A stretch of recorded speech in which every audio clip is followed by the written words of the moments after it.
SuperTalk Mississippi Media production. This is Gerard Gibert, and thank you for listening to MidDays here on SuperTalk Mississippi. MidDays with Gerard Gibert is on the air. MidDays with Gerard Gibert is powered by C-Spire. Power your home or business with C-Spire Fiber. To learn more, visit supertalk.fm/C-Spire. C-Spire Fiber powers SuperTalk Mississippi.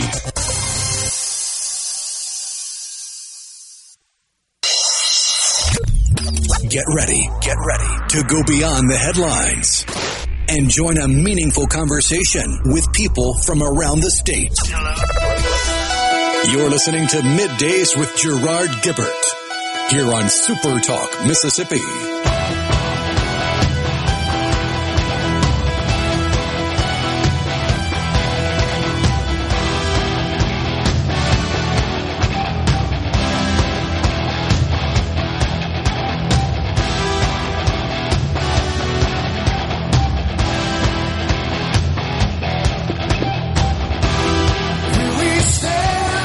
Good morning, everyone, and welcome to MidDays, SuperTalk Mississippi. I'm your host, Gerard Gibert, on location at the Smith County Emergency Hospital. We're here for the grand opening and dedication ceremony. Rhino, safe and sound, tucked in the SuperTalk headquarters studio.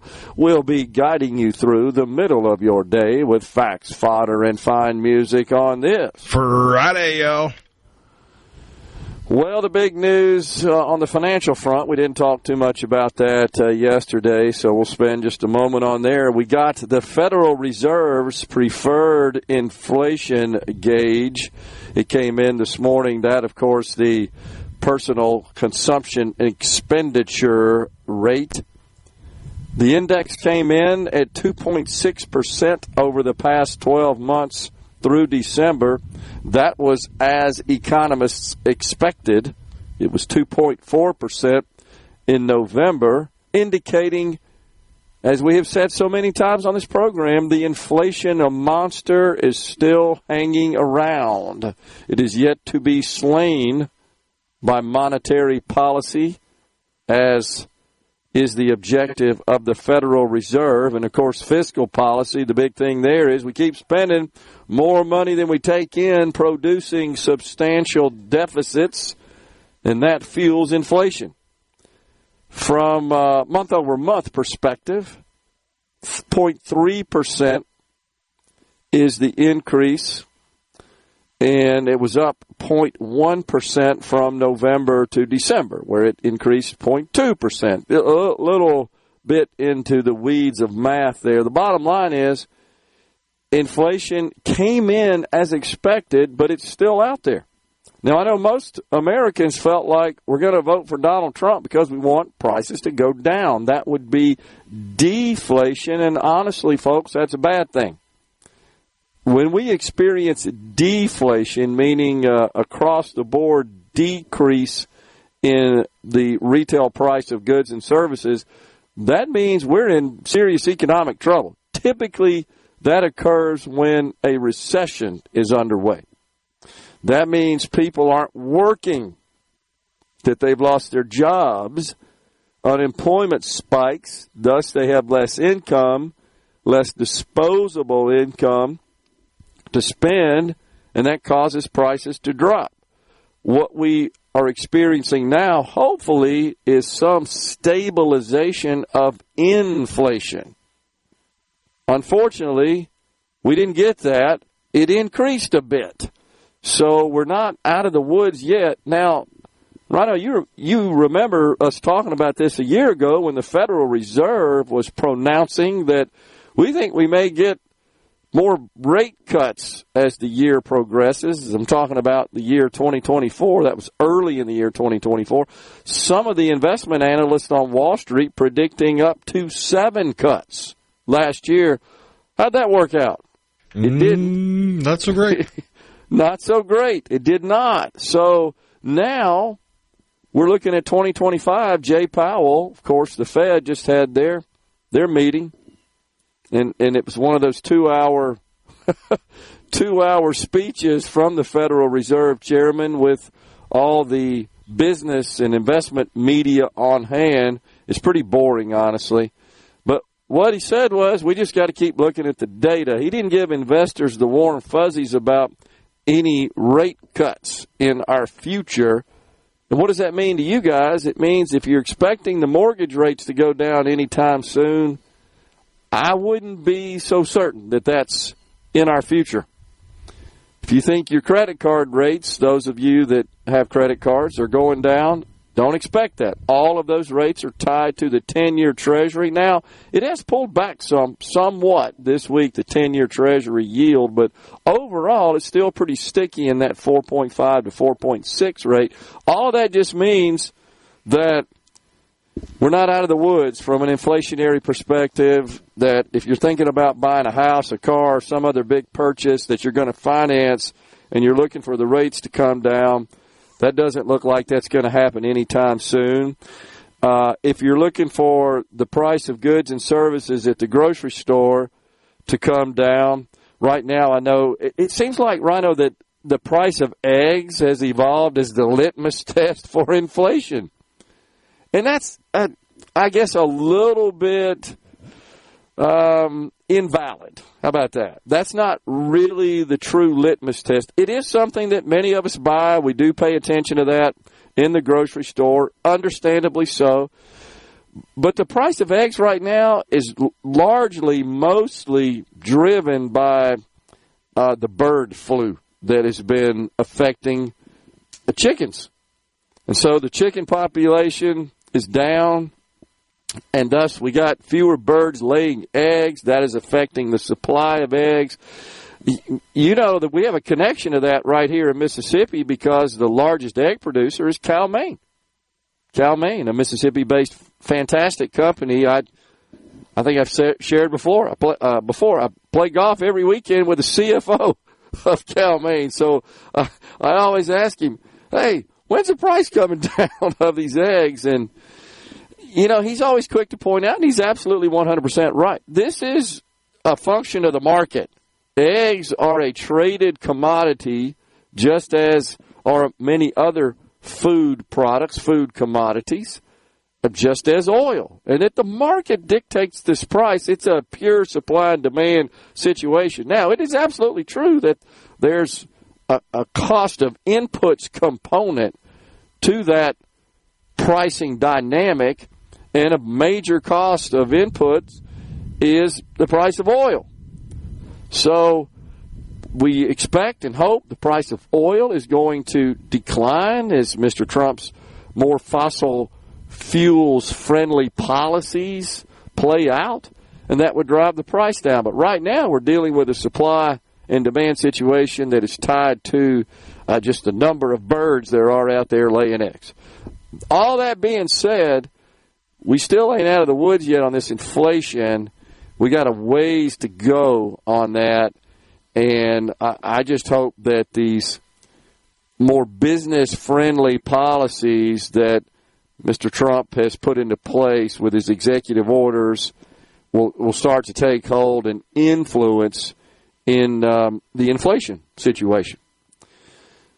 So then you got the Congress, and what the heck are they going to do now? So many times we're talking about spending. So many times we've pointed out that we've got all this mandatory spending plus debt interest, which comprises 70% of total outlays, and that unless there are statutory changes to those programs, which is highly unlikely, we're not likely to see any significant decrease in our $2 trillion deficits.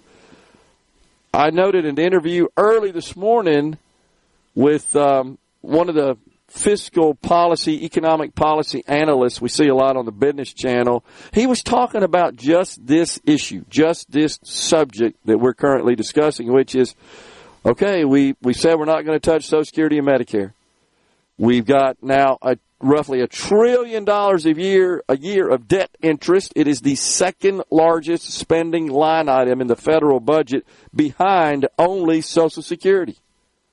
We've got a president and a Congress who were eager to increase spending on defense. They just did it.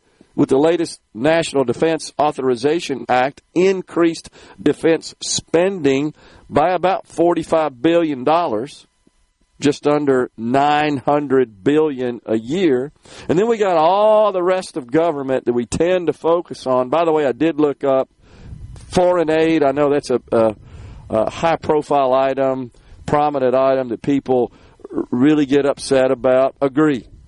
But there are many who believe we could just cut out that foreign aid and that'll do it. It's $63 billion. I'm not saying that's nothing, but it's $63 billion in a $7 trillion budget. It's less than 1%.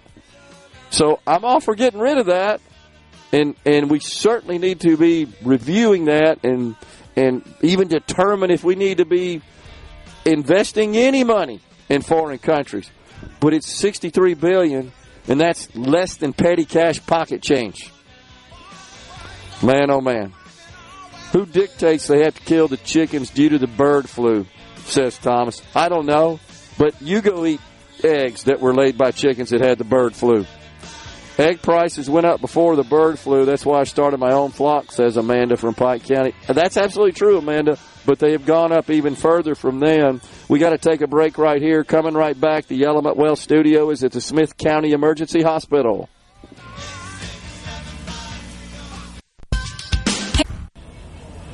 This segment of Middays with Gerard Gibert is brought to you by Covington County Hospital in Collins, where your health matters. Check it out. Let's do this. The talk that keeps Mississippi talking. Middays with Gerard Gibert. Let's get on with it. On SuperTalk Mississippi.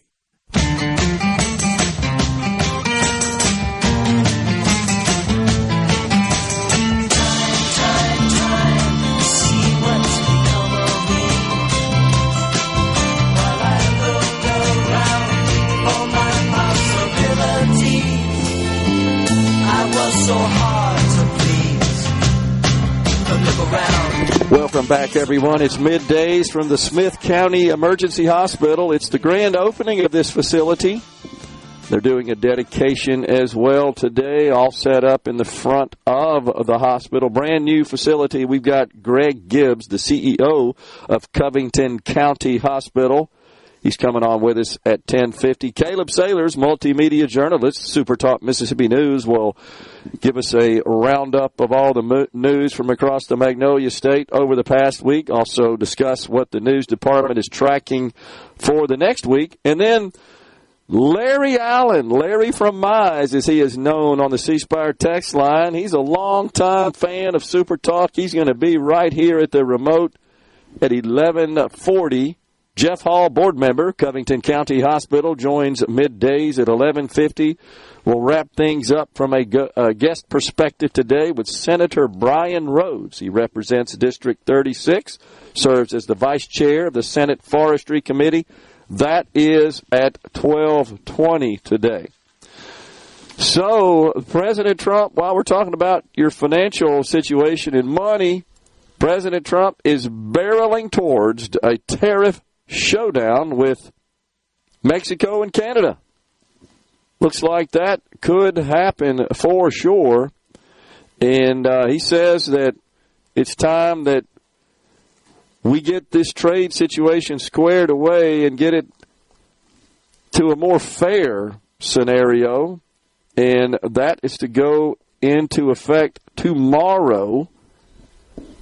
The leaders of those respective nations of Mexico and Canada say they're going to retaliate with tariffs of their own. Now, one of the things that comes to mind immediately while we're talking about your costs of living, we all got to have gas. And even if you're not buying gas, you are buying stuff that has the cost of energy, of course, built into it.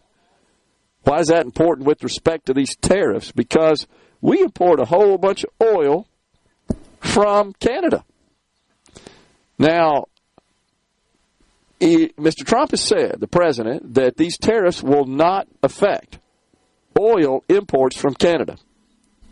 There are some who say, yes, it will. So I think that at this point we have to say that remains to be seen. wouldn't likely affect the price of gas in our part of the country, but could in fact affect the price of gas in the Midwestern region of the United States. Just something we got to take a look at. Now, the hope, of course, and I believe this is the hand President Trump is playing as a master negotiator, is that they'll close the dang border. And even though we're already seeing a huge impact with respect to illegals crossing both our southern and northern border since the president was inaugurated, we want to shift the costs of dealing with border security more to those countries. And I think by leveraging tariffs and even threatening to impose them, maybe we'll get some reaction there. And that's I think the goal out of our neighboring nations, our border nations, to get their dang border secure and straighten out the situation with respect to the way they handle imports from our country into theirs. And then the other thing is all of these products that we produce abroad, that are produced abroad, I should say, that are imported into this country, such as vehicles in Mexico, maybe we'll see those operations move to the United States, create factories and jobs to go along with such moves. That's the goal. I truly believe that that's the hand he's playing, and the chess game, I should say.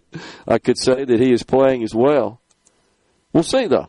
That's going to be really something as it plays out. But those are scheduled to go into effect tomorrow. Speaking of the president's executive orders, I think what's really taken the nation by storm are the series of orders concerning DEI, and in particular, stripping such programs out of the federal largesse. And also applies to schools and so forth that receive federal funding. He's made it very clear if you're teaching radical gender ideology and critical race theory that could endanger the federal funding you receive. Well, we're not surprised, are we, Rhino, that there are activists across this country. Unfortunately, even in the K-12 school arena, that have amped up their activism. Melanie Ramirez, who is a woke activist first grade teacher in Pittsburgh. There's a video featuring her covering up her room in LGBTQ and DEI propaganda after President Trump issued the EO to end such indoctrination in the schools. Her school could be at risk of losing federal funding. And this video is an absolute cornucopia of all the activism from those that are promoting radical gender ideology, Black Lives Matter. And she's seen hanging this giant LGBTQ flag in a first grade classroom. This is so inappropriate. So just radical. Quit thrusting all of this ideology down the throats of first graders. That's ridiculous. They need to be focused on, reading, math, science. How about just to comport yourself as a first grader? But instead, this person sees this as her personal platform to promote her radicalism and indoctrinate. You hear Vice President J.D. Vance. It's a popular refrain. The other one is Senator Tim Scott says it all the time from the great state of South Carolina. Education, not indoctrination. And you'll love this, Rhino. I'm going to shoot this to you, by the way. You'll love this. There's all kinds of stuff of all these materials that are in the classroom, hanging on the walls, about feelings. Isn't that what you like to focus on? It's all about feelings. You know what first graders want to feel? They just want to feel love and nurturing, safety, security. But what they need to be feeling in addition to that is how to do math, how to read. Because they're not going to be productive American adults if they don't get that. I know I'm ranting on this because it's so upsetting to see this in a first grade classroom. And this person's proud of it. It's like their mission, their purpose in life. Unbelievable. I hope they do lose their federal funding, because that would send a strong message to cut this crap out. Again, I don't know who this teacher is. She probably fits into one of those activist areas in her personal life. That's fine. Go do that outside the classroom. I don't care. But inside the classroom, that's just inappropriate. It's unacceptable. It's got to end. And if that's happening in this state, let me know. We'll call them out. I guarantee, if you let me know and you can provide some evidence of this sort of activity of indoctrination occurring in the classrooms in the state of Mississippi, please advise us. Please inform us. Incredible. Amanda from Pike County says, yeah, I know, $9 at the pig for 18 eggs. That's 50 cents an egg. That's incredible. Now, honestly, this is something that I think you'll see moderate. I think when we see the bird population return to a normal level and thus the volume of eggs produced, that is a commodity that can vary through a lot of ranges, just like gas and fuel and oil. It could take a while, though, because if the reported number of chickens killed is correct, which is around 100 million plus, that could take a year or more to replenish. Okay. Gotcha.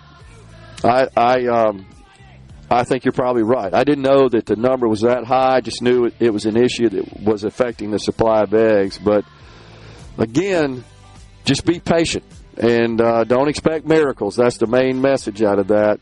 We got a new president, a business-friendly president, one who's already busy stripping ridiculous, expensive regulations out of the federal framework, signaling that he's friendly to fossil fuels, which is key. We're coming right back in the Element Well studio at Smith County Emergency Hospital. Days with Gerard Gibert. Welcome to our shop on SuperTalk Mississippi. Okay, now you have a good one.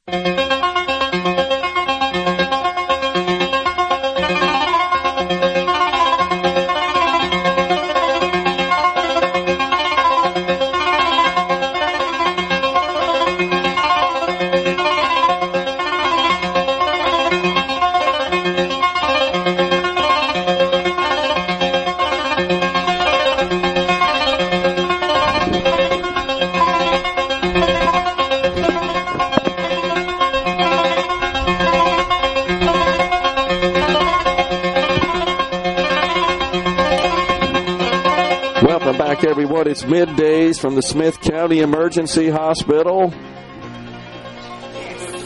So, Rhino, the other day I was trying to remember who it was associated, that was nominated by President Trump to serve in one of these financial positions, that was involved in the Employee Retention Tax Credit, the ERTC. Some refer to it as the ERC, which really was kind of a scam, honestly. And it turns out it is Billy Long. I was right about that to start with. He is the nominee to head the IRS, Billy Long, and he was involved with a third-party company, either an investor or a part owner in the company called Lifetime Advisors, and he helped promote the employee retention tax credit to businesses. There was a podcast that he published that's been pulled down from Apple, Spotify, YouTube, the popular podcast websites, of course. This was apparently removed in December. mid to late December. And I don't know, it bugs me a little bit, I guess I should say, because he's been nominated to head the IRS, but he was involved in what is commonly referred to as an employee retention tax credit mill.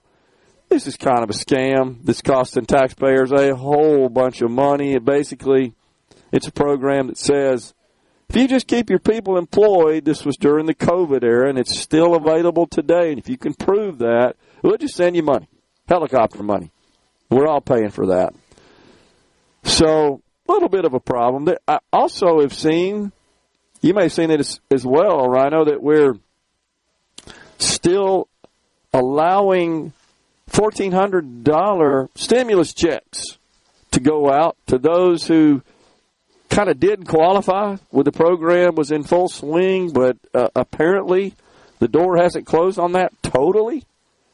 And you can still go out and sign up and get $1,400 stimulus checks. Typically, I think it would be because you hadn't filed your tax return yet. Remember, that was a requirement. You had to have a tax return. And you don't have to sign up. Yeah, you're right. It is people that didn't file or for whatever reason did not receive that particular stimulus. Okay. It's just going to be... So they don't have to take any action. Yeah, it's going to be added on to whatever your return is, if the return is in the right time frame, or if not, it will just be deposited into whatever account is associated with the return from that year. I got you.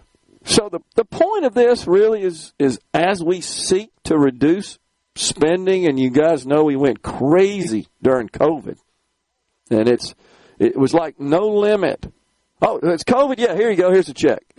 All levels of government overreacted, and we're all paying for that. That's what produced the ridiculous deficits, the crazy debt of $36 trillion that we have today. When Donald Trump took office in 2017, it was $19 trillion.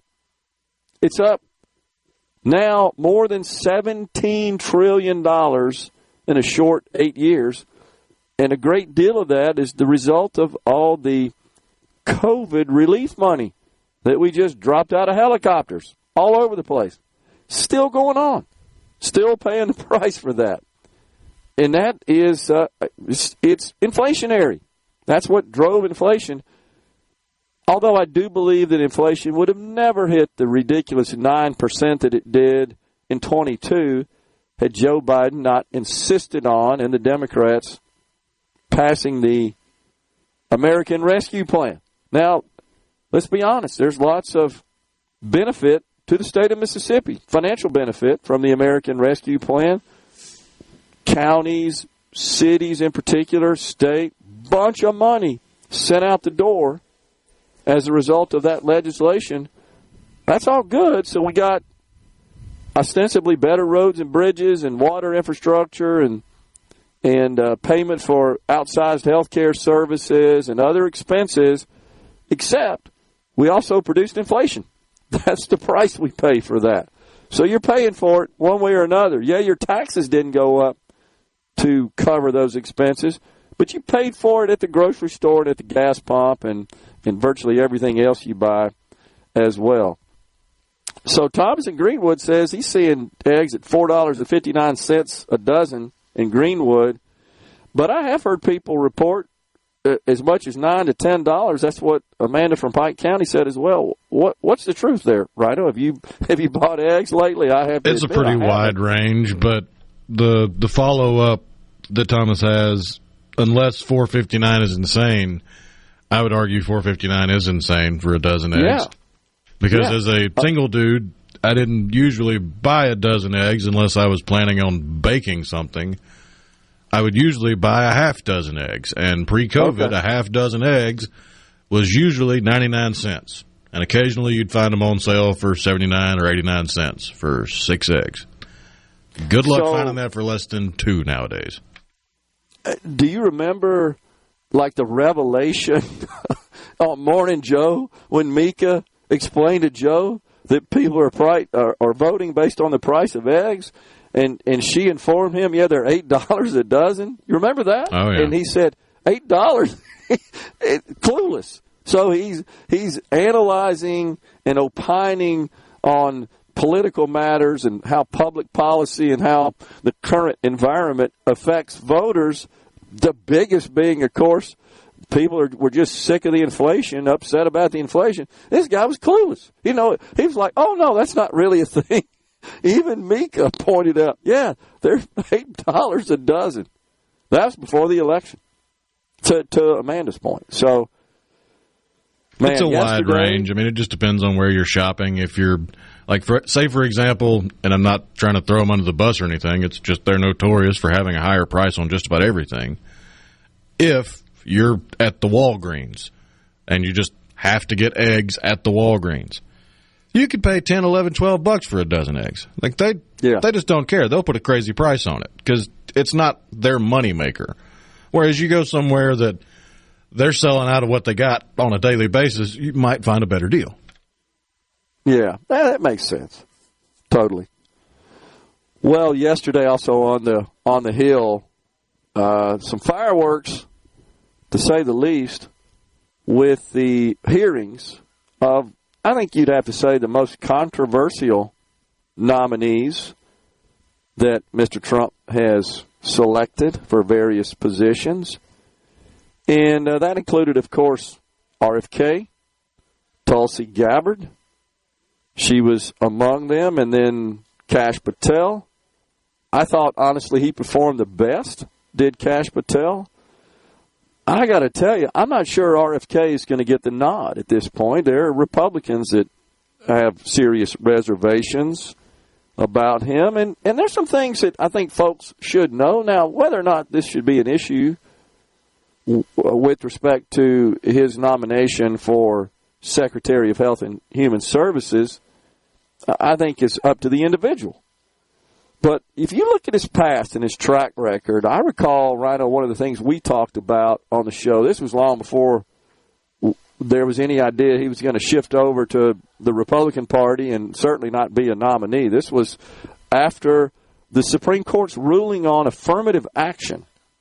You recall that, when the Supreme Court says, you can't do that. You are discriminating, talking about in the higher ed community. I remember distinctly RFK on social media, he was denouncing the Supreme Court's ruling. He felt that affirmative action needed to stay in place. He also has a history of publicly advocating for legislation to codify Roe v. Wade. He is a big-time pro-choice. He even said that he supported legal abortion, quote, even if it's full term. So I know there are a lot of people that really support his ideas and his advocacy for improving the quality of the health of Americans. No doubt. We should all get behind that. And he's calling attention to it, I would submit, more than any other high-level, high-profile figure in a long time. No doubt about that. And on that basis, I would applaud him. And I think that he has a point. And that he has some validity in his really calling out the pharmaceutical industry, the food production industry. We got problems there that need to be addressed, and he probably knows as much, if not more, about that, in my view, than anybody in the dang country. But he's got a history. His cousin, Caroline, JFK's daughter, she said that she witnessed him grinding up, was it mice and something else, to feed to his pet hawks, which is kind of weird. I'm not sure what to think about that. We're stepping aside for a break. It's Smith County Emergency Hospital. Greg Gibbs, the CEO of Covington County Hospital, is next. Covering the stories that matter most to Mississippians. Gerard Gibert. Middays with Gerard. SuperTalk Mississippi.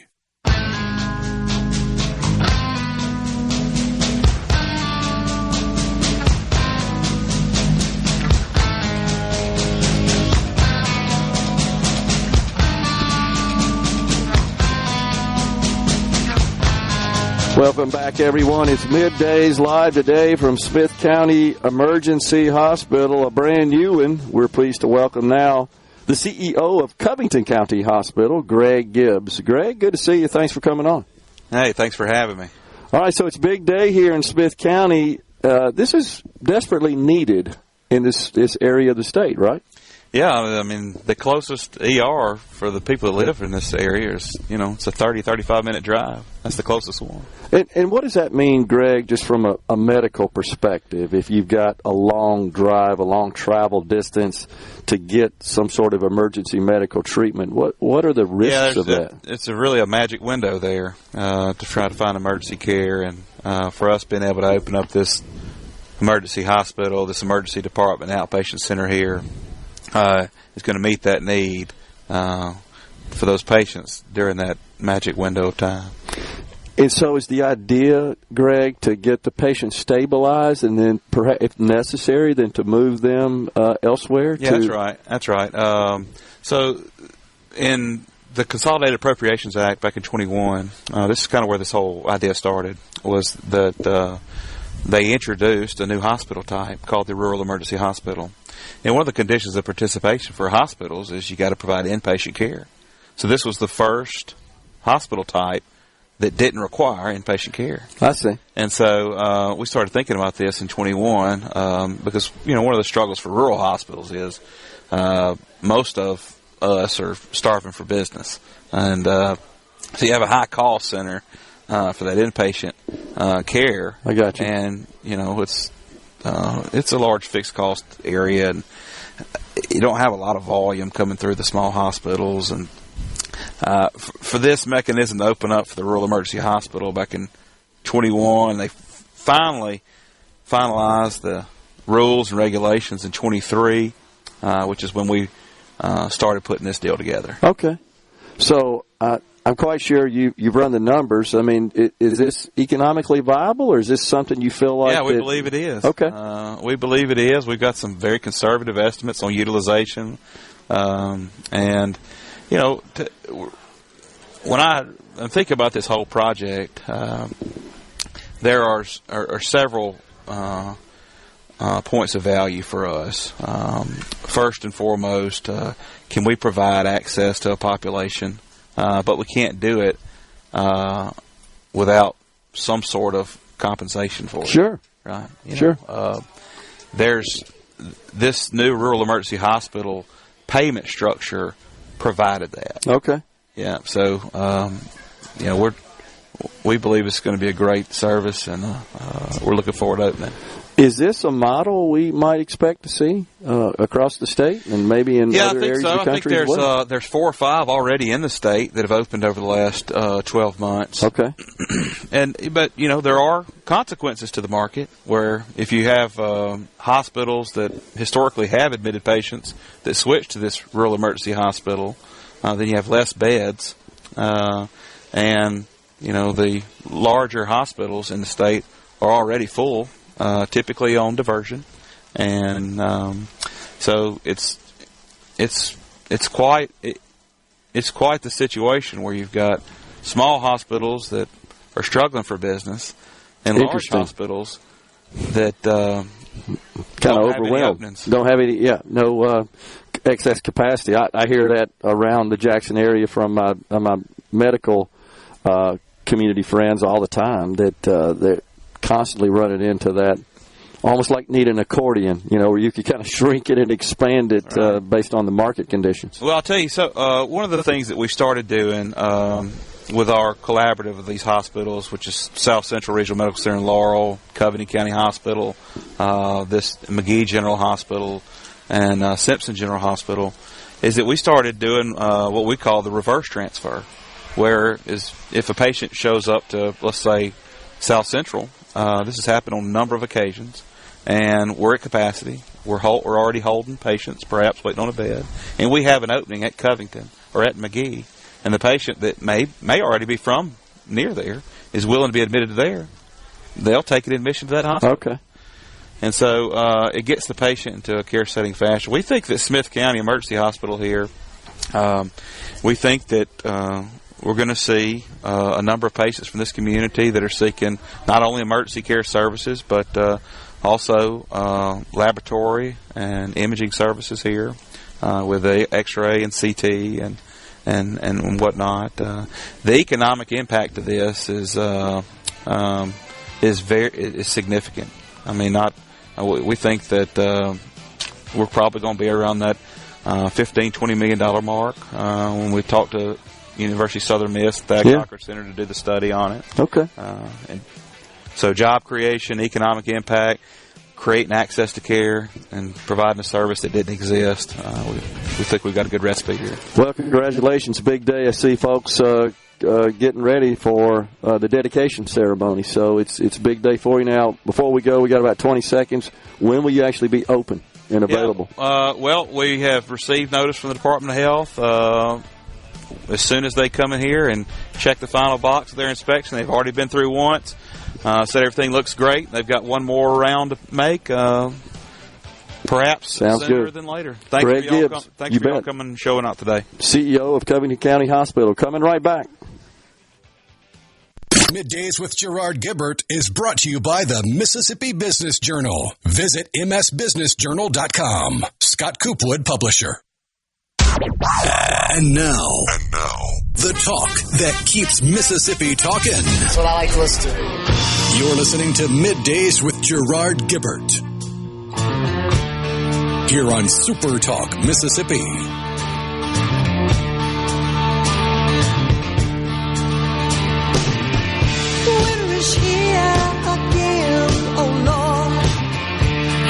Welcome back, everyone. It's Middays coming at you live from the new Smith County Emergency Hospital. The big dedication ceremony about to get underway here in Smith County. So, Rhino, yesterday you and I were talking about measures that have been filed in the Mississippi legislature this year that seek to, I don't want to say restore the ballot initiative process, because in you and I doing some research yesterday, I think we learned there's some nuance, to say the least. Let's talk about that for a second, Rhino. Help me through this. You and I were looking at Senator Nicole Akins-Boyd's bill out of the Senate. It's the only one we could find in the Senate. Is that right, Rhino? It's the only bill that would make major changes in the Senate. It's Senate Bill 2572. There is a resolution from the Senate, from Senator Jeremy England, SCR 518, that simply revises or proposes a revision to the Constitution that would fix the hang-up over the congressional districts. Okay. But those are the only two I've found so far from the Senate. There are a handful of resolutions from the House that would do different things in order to fix the hang-up with the congressional districts. Yes, which is what essentially invalidated, shall we say, that provision of the state constitution that allows the citizens, at least what is in the Constitution right now, to place a measure on the ballot for the purpose of amending the Constitution. That's the only vehicle we have, but unfortunately that has been invalidated. I guess it depends on what side of that argument you're on. I said unfortunately. I know some people, certainly down there in the Capitol, who would argue, no, that's good. That's a good thing. They've not shied away from their position that, no, we don't need a way for the citizens to place a measure on the ballot. That's what you elect us for. I think that's the argument they would make. But in our research yesterday, I want to make sure we get this right. One of the questions we had is, okay, well, how many signatures do you need? Because that's been the point of contention in such measures, resolutions, over the last couple of years between the Senate and the House. The Senate typically wants a higher threshold than does the House. But from what we could glean in our review of this bill out of the Senate, the citizens could place a measure on the ballot with the same signature requirements that currently is specified in the Constitution. What do we review that to be, Rhino? 12%, I believe, of the total number of ballots cast for governor in the most recent election. Is that your understanding? 12%, okay. And as I recall, the Senate had different takes on that. You remember, no, let's get, 10% of the total registered voters, which is a much higher threshold than 12% of all those who voted in the last election that the House was willing to include in its measures, which is consistent with the current Constitution. But what we could tell from reading this bill, we may have to get Senator Akins-Boyd on the program to review it for us. The citizens could place a measure on the ballot, and it could be approved, which I believe requires 2/3. Remember, Ben from Madison, he saw that as well. 2/3 of the votes would have to be to approve the measure. But at that point, it just gets referred back to the legislature for them to consider to enact into law. Did I describe that the way you understood it as well, Rhino? Yes. So it's not, okay, you get the measure on the ballot, and the citizens approve it with the required 2/3 vote, 2/3 of the vote, and then essentially that would be transferred through the process to the Secretary of State to enroll that as law, and would then be thus codified as necessary. Looks to me like all this thing does is says, okay, we voted on it here, legislature. Here you go. Please consider this legislation. That's the way I got it. And that would, by the way, apply to statute. So the citizens could place a measure on the ballot that would create new law, amend existing law, or repeal existing law. But in the case of this particular bill filed by the senator, it just essentially gets referred to the legislature, who then would, I guess, put it on the docket, on the calendar, and deliberate it, and either pass it or kill the bill, reject it, one or the other. I thought that was stopped fairly short of really restoring the ballot initiative process in the state. And then, of course, it would also allow the legislature only, I believe I got that right, Rhino, to refer a measure to the ballot, a resolution, if you will, that would amend the Constitution. But first, that would require 2/3 of both houses approving the measure, refer it to the ballot.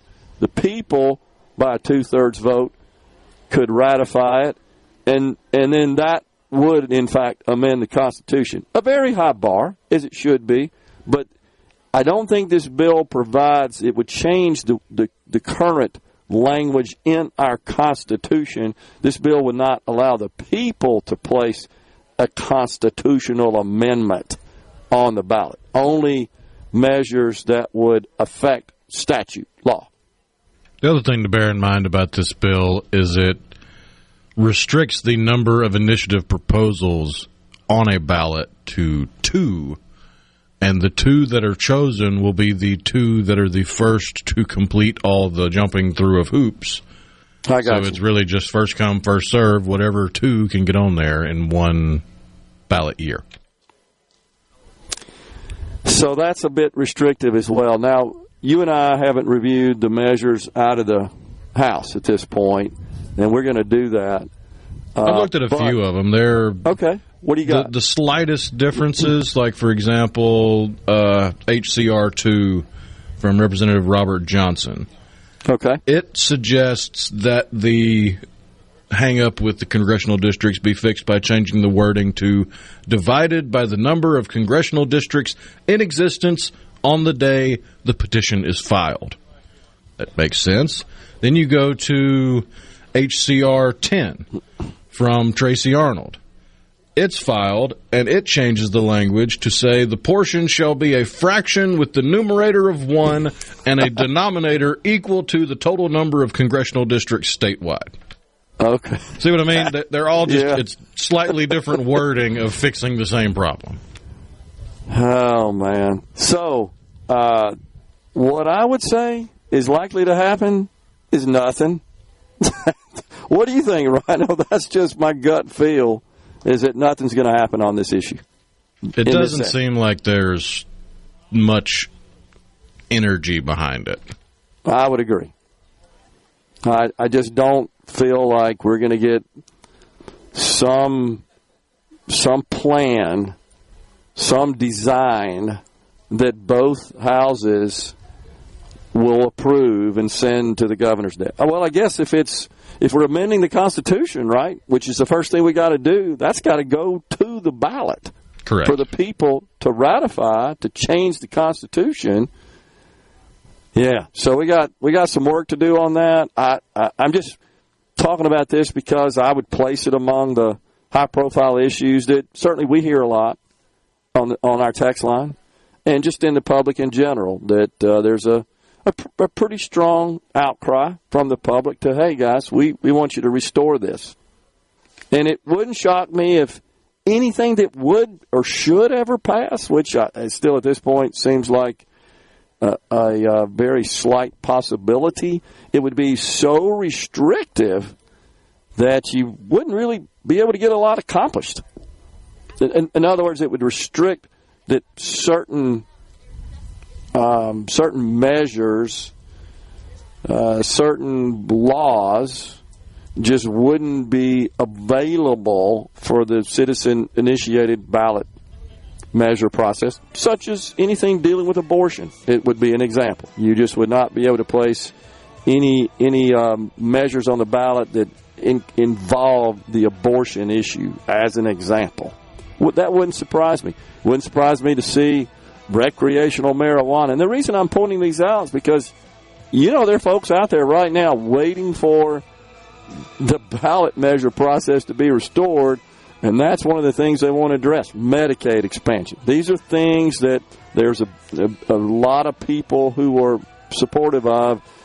No, they can't get that through the legislature, but they feel like they could bypass that the people have a different view on those matters than does the legislature. We're stepping aside for a break. When we come back, it's Caleb Sailors, multimedia journalist for SuperTalk Mississippi News.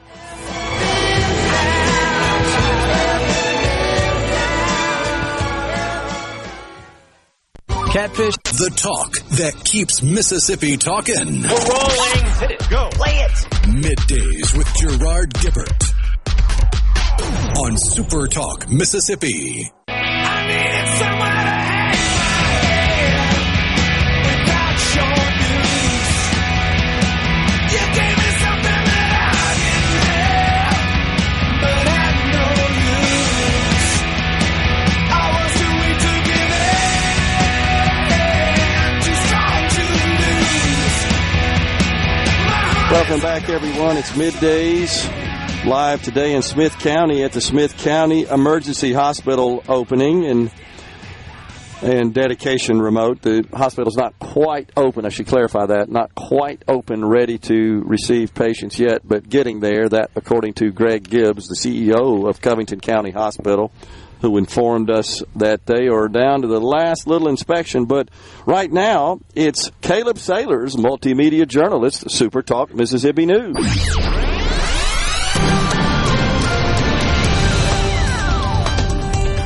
What's going on, Gerard? What's up there, Big Caleb?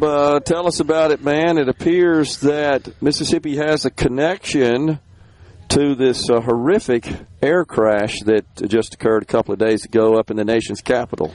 Can you tell us about that? Yeah, Gerard. Andrew Eves, who is from Noxubee County here in East Mississippi, is confirmed to be one of the pilots, Army pilots, that was flying the Black Hawk that collided with the American Airliners plane that on Wednesday night in D.C., just over the Potomac River. And very, very sad situation. Andrew Eves is his name. He's from Mississippi. His wife posted on Facebook, and I will make a side note here, Gerard. His wife posted, I've seen a lot of conspiracies about the crash. I'm not going to comment or interject anything of my thoughts on that, but his wife did say, please refrain from any kind of negative comments right now. I mean, it's so unnecessary, Gerard, that, before people's bodies could be pulled out of the water, people were already drawing conclusions, blaming people or things, or coming up with their reasonings as to why this happened, based on conspiracies, not facts. And I think while, authorities investigate what happened and while we,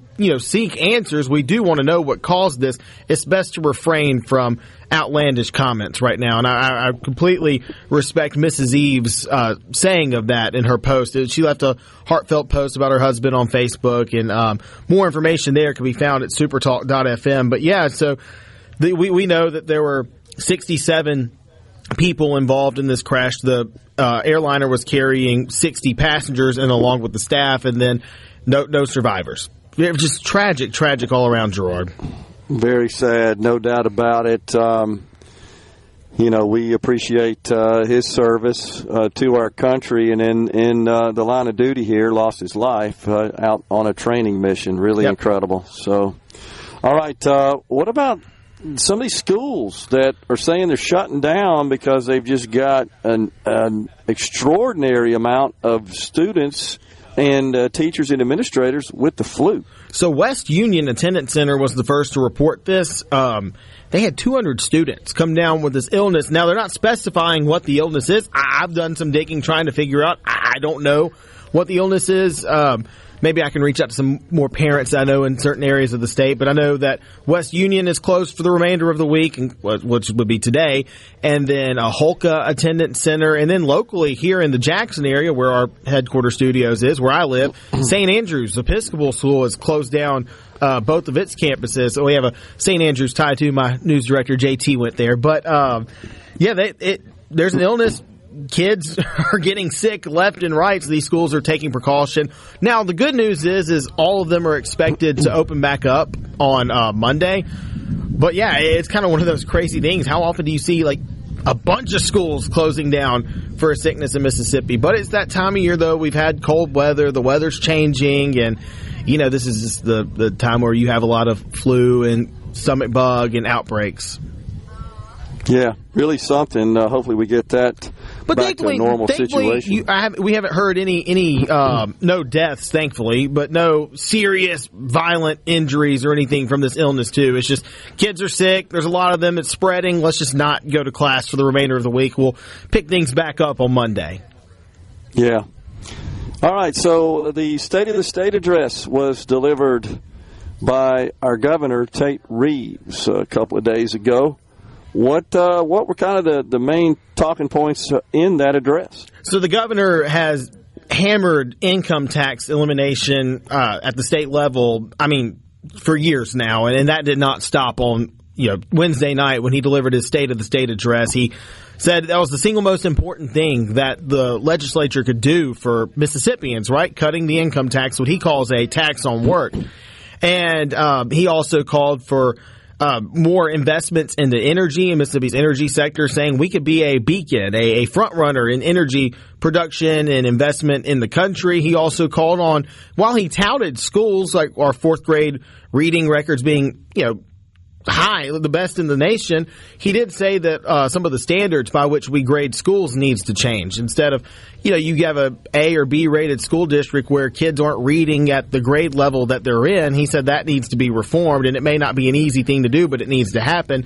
And he kind of segued that into kind of promoting school choice to an extent. And I know, Gerard, you've talked about school choice extensively. Our lawmakers have talked about it extensively. House Speaker Jason White is he opened up the avenue for school choice to become a reality in Mississippi with the new public school funding formula last year. And I think that a lot of Republicans in the legislature, and I know the governor is a front runner in parroting this, are going to push for school choice. Now, on the other side of things, we had Democratic Senator David Blunt, who is from the Jackson area, gave the response to the governor. And he said that Medicaid expansion needs to happen. Now, the governor said it was wise that Mississippi did not pass Medicaid expansion last year. Now that we have a new administration at the federal level, we don't know what the Trump administration's Medicaid policy is going to be.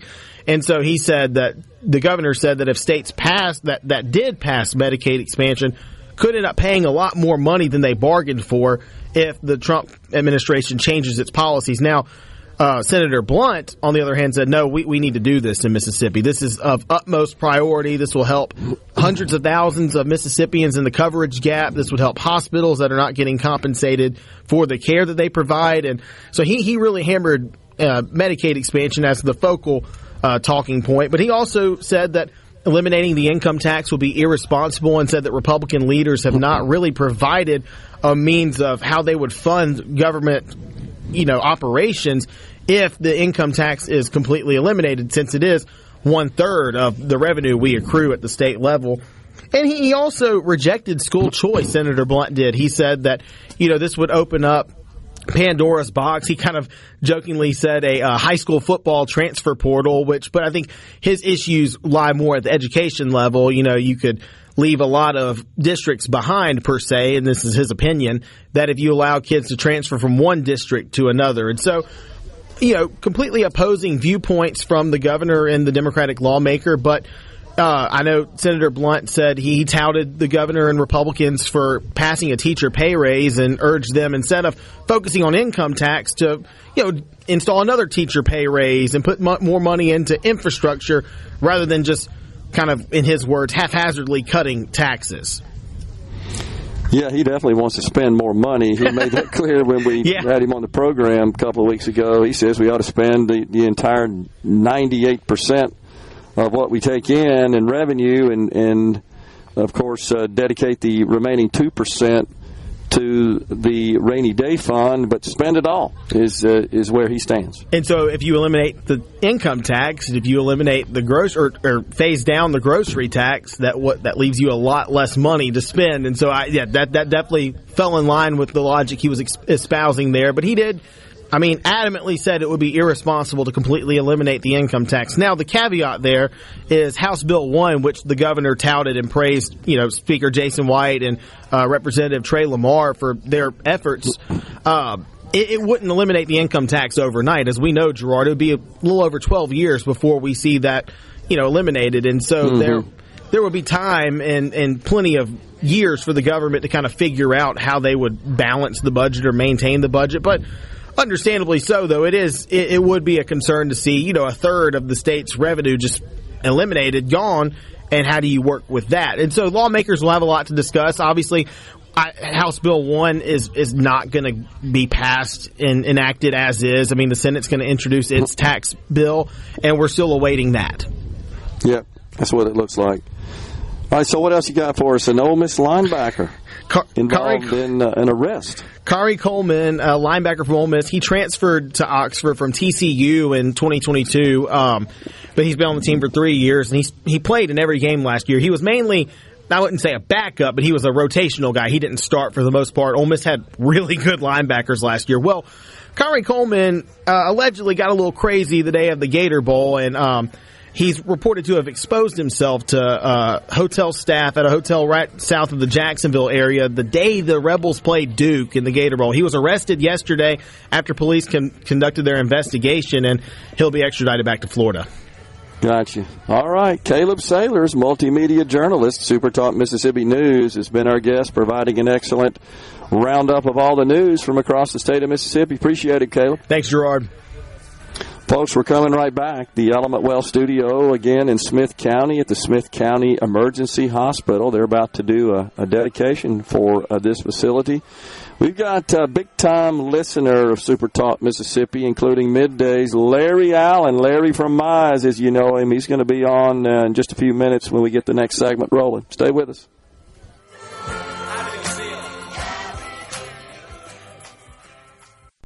Talk Mississippi. I'm ready. Ready here. MidDays with Gerard Gibert on Super Talk Mississippi. Oh, mama, I can hear you a-crying. You're so scared and all alone.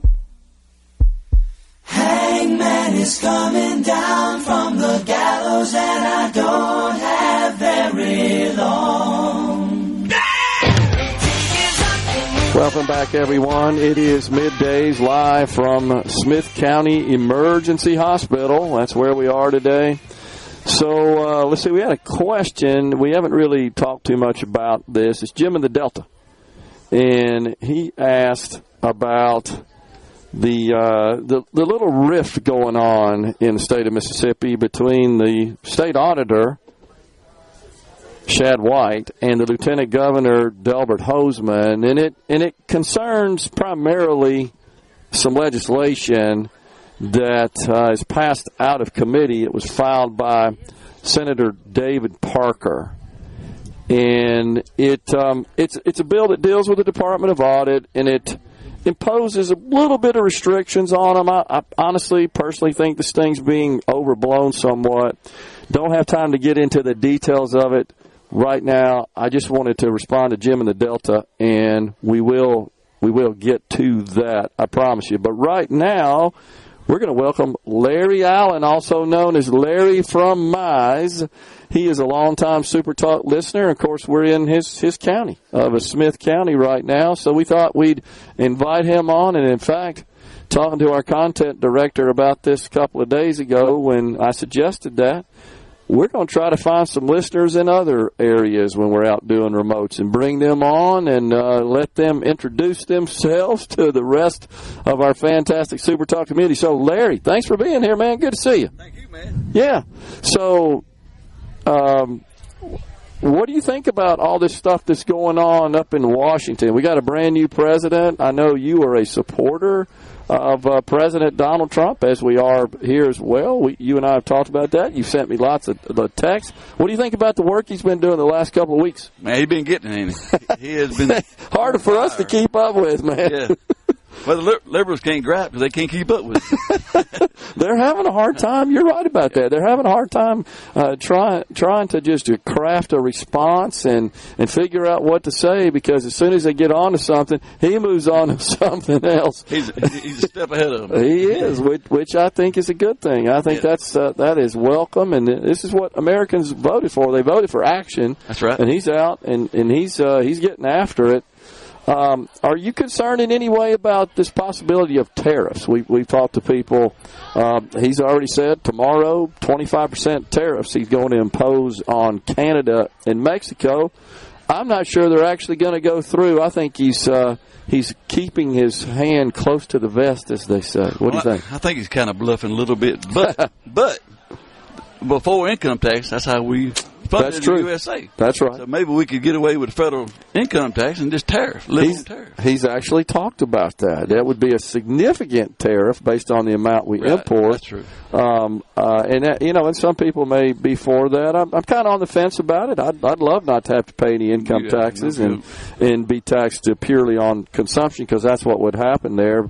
But he's pretty good about using tariffs as a negotiating tool. He's a master of that, isn't he? Yeah, that's the order of the deal. I think that's where all that comes from, for sure. What do you think about him issuing these orders right off the bat to end all these DEI programs across the federal government? Love it. I mean, DEI is, you can call it reverse discrimination, but it's really just discrimination. Yeah. Yeah, I agree. But he wasted no time with that. Now, there's a lot of pulling hair out and feigning tears and teeth gnashing and clutching of pearls and all the metaphors among many of the left-leaning public sector federal government employees that ain't happy about this. No, especially your boy Benny Thompson. He's really not happy about it. He's not my boy, by the way. Don't say that. Oh, my gosh. Hey, though, we talk about Mitch McConnell, how bad a senator he is in Kentucky, and but we got Benny Thompson, so are we any better? That's true. But we certainly did not support or vote for the Congressman Benny Thompson. He represents a district where it's just pretty dang hard to pry him out of that. They got it gerrymandered in there. Whew, since 1993, he's been there. Yeah. So speak about that. Talk about that, Larry. Just as a voter, as a citizen, we should also point out you're an alderman. Advises right. That's right. Okay. That's just right. want to make sure that the folks knew that. We got municipal elections this year. That's right. And you running? Yeah. Okay. People don't understand though. If your water bill's bad, you can't call the president. That's true. The president can't help you. You got to, and we'll get like maybe 20% turnout.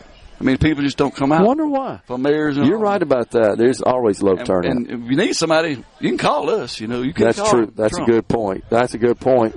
You're right. So thanks for saying that. We need to get people to take a stronger interest in municipal elections. You're right. This year, April 1, the primary, right? Yep. April 1. Mine is small. We don't do primary. We Okay. So ours is in June. Okay, gotcha. In June. But yeah, you're right. Gotcha. Okay, well, it's still June, not far out. But, man, we got to get people involved. Get out and vote. Big time. And, like, I had the chairman of Smith County standing right there, and he said, we need to get people registered, be a Republican, be active, get out. And Yeah. They absolutely do. Well, so you heard it. Larry from Mize, he's an alderman there in Mize, Mississippi. He says you got to get out and vote because it's municipal elections, and you're so right about that. People are impacted more from their municipal leaders, arguably, than the state leaders. And like you said, if they got a problem with their water bill or their roads or something else locally, you can't call the president for that. No, you got the garbage laying on the curb, nobody picked it up. Can't call Trump. He don't want to hear it. That's true. You got bigger fish to fry than that. That's right. But that kind of stuff affects your life every day, That's right? true. So you got to be aware of that. And like this hospital, I mean, it's about an economic group. Yeah. Smith County. I mean, we got Georgia Pacific. It's about the only industry we got. And I think it's a help maybe get us some. It's exciting. Business, yes. I'm impressed with the turnout of all the folks here for the dedication. My sister lived right across the road when I was a little boy, and she'd walk to work to the hospital. She's a nurse. And I've never seen this many cars. That's awesome. Ever, yeah. Well, we spoke, as you know, to Greg Gibbs, the CEO of the hospital. We got a board member, Jeff Hall, coming up next. But they're pretty excited about the opportunity here. They've run the numbers. They've put the model together, and they feel secure that this is going to be something that is economically viable and sustainable while serving the public. And having a facility like this close by is important. And I think I've seen every elected official local here today. Good. I've seen the mayors and from Mize, Taylorville, and Raleigh. Well, that's good. So they're all taking an interest in it, which I think indicates that it's going to be a big-time successful deal. I think so. So what do you think about some of the stuff we've been talking about, Larry, at the state level? Eliminating the income tax, as Caleb Saylor's just mentioned. The governor has prioritized that. That's his top policy issue. What do you think about that? I'm with it. Okay. You want to see that done? The only thing the governor ever did that kind of ticked me off was sign our flag out. Okay. But I don't think we'd have got all this business he got us with it. No doubt about it. I think, it was good in the end. Okay. And I think if it ever went to another vote, he'd have had to vote it out anyway, don't you? I think that's right. Yeah. Polls show, internal polls, and there are people who spent money to poll a lot of Mississippians that said, I think it's time for a change. But that's in the rearview mirror. That's right. I do think, I know for a fact that a big project I was involved in Madison County, we talked about, they flat out told us if you don't change the flag, we're not coming. So we landed a $10 billion investment, as a result of that. That's behind us now. But the income tax deal, you're for it. Oh, yes, sir. Okay. I want federal, too. Yeah, me too. I'm all for that. That has a much bigger bite on your pocketbook than those state taxes do. I was telling Miss Alex, I can afford state. That's right. I think a lot of people would say that. What can we do about the federal income tax? We need to get our Congress to act. You heard me talk about that a lot. Get that thing renewed. If that don't happen, we're going to be in trouble. Because your tax bill's going up next January if we don't get that thing. Other than what it is, it's high enough right now. Exactly. We don't want it to go any higher, and that's what's going to happen if we don't get those folks to get in gear and get the Trump tax cuts reenacted big time.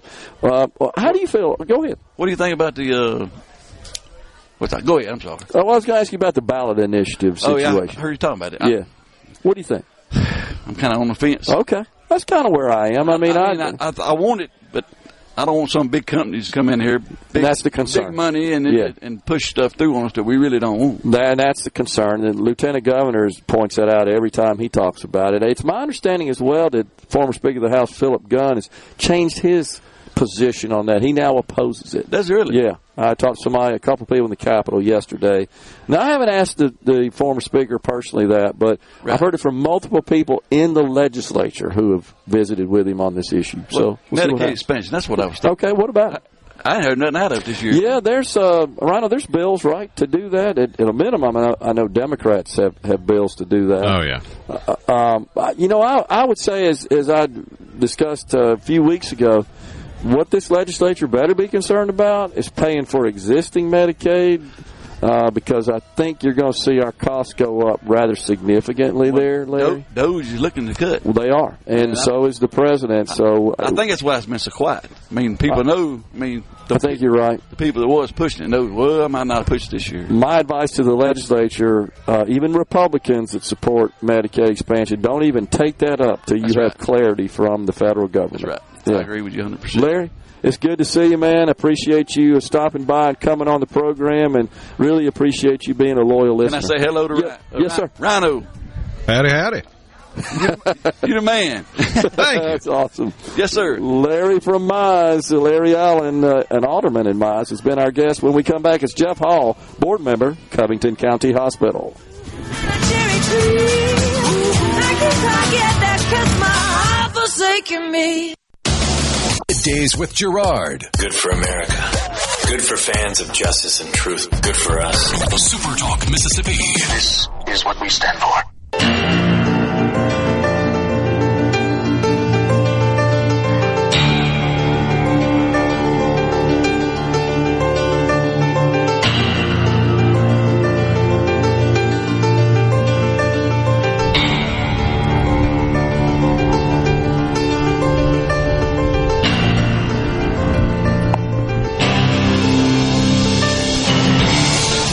Welcome back, everyone. It's Middays from Smith County Emergency Hospital. Sun is breaking through the clouds now. Speaking of crowd, that's what we got going on here for the dedication ceremony of the new Smith County Emergency Hospital. We're pleased to welcome now Jeff Hall, board member with Covington County Hospital. Jeff's big day. Big day. Great to be here. You believe all the people? I can't believe the turnout. It's amazing, the people that have come today to see what we've done here. I think that speaks well for what we've done, and I think it addresses a need in the community, and the people realize that. So no doubt about it. No doubt. Yeah, so we were just visiting with David. He said 7 months. 7 months. That's incredible. It really is. From concept to completion, right? And to see what it was when we came up here to now is unbelievable. It's a state-of-the-art facility that the people here can be proud of. It saves them 30-mile drive to Collins, McGee, Mendenhall, Jackson to get health care. It's what CEO Greg Gibbs called the magic window. I asked him how important is it to shorten that length of time when you have an emergency situation to actually get to healthcare facility and clinical help. And I know there's a lot of different types of illnesses and just medical issues that need to be addressed within that magic window. It is. Makes a difference. Life and death. That window makes a difference. I'm a heart attack survivor, so I can attest to that, and it's so important to get quality health care quickly. And this will give the people here access to that they wouldn't have had otherwise. To be seen by I just met the two doctors in there, the two main ones. Yeah. And it's just amazing to me how quick that came together. I think they see the need and the opportunity also. So they seem to be real excited about it. Yeah. And it's real encouraging to see them. Fortunate to have it really professionals is. like that in a rural area of the state. In Raleigh, that's great. That is awesome. Really good. So Jeff, as a board member, of course, you're involved in oversight of all aspects of operations of Covington County Hospital. That includes, of course, financial performance. You guys have to pay a lot of attention to that. Healthcare's hard right now, isn't it? It's hard, but Greg Gibbs, I give him a lot of credit for what we've been able to do, the collaboration. It's not just Covington County. It's Collins, it's McGee, it's Mendenhall. Now we're joining with South Central Regional Medical Center. Okay. We can't do it by ourselves. Yeah. Still got we a tight would fail. It wouldn't work. Tight labor market really puts a lot of pressure on your labor expense, I assume, huh? It really does, and helping people that don't have health care. That's one of the major expenses. But because of the 4 hospitals coming together, we're able to offer different things at each one.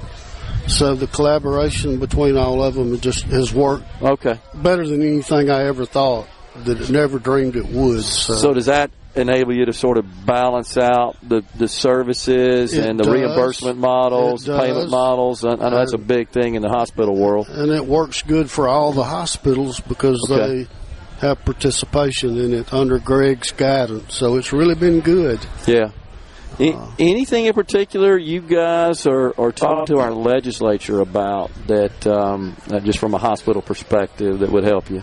Well, the biggest challenge that I see is the people without health care. I'm not a proponent of Medicaid expansion, really, but there's got to be an answer without, breaking the bank to help or to make that work, because it's a big portion of what a hospital faces every month is what is labeled as bad debt. It's not really bad debt. It's people without health care that don't have a way to pay. Yeah. So that's one of the challenges in Mississippi, and I'm sure other places too. But I think we have about 400,000 in our uninsured population. Right, and that they have to have health care. Yeah. They're going to show up at the ER. They're going to show up. You're going to treat them. Going to treat them. Got to treat them. So it's a challenge because of that. Yeah. But we got to keep working on how to address that. And we'll come up with something eventually that'll work for everybody. So just got to keep working. I understand. Jeff Hall, board member, Covington County Hospital, has been our guest. Congratulations, Jeff. Big day. Thank you. Awesome job by the entire team at Covington County Hospital to get this facility ready to go. It looks great. I know it's going to serve this community well. Well, thank you. Thank you for having me. You bet it. Appreciate it. Folks, we're stepping aside for a break. It's top of the hour. That means it's Fox News and SuperTalk News. In the next hour, we've got Senator Brian Rhodes. He'll come on at 12:20. Stay with us.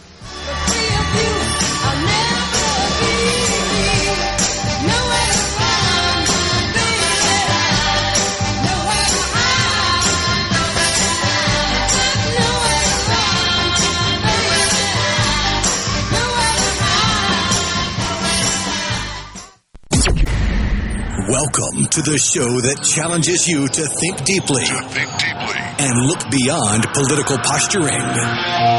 You're listening to Middays with Gerard Gibert here on SuperTalk Mississippi.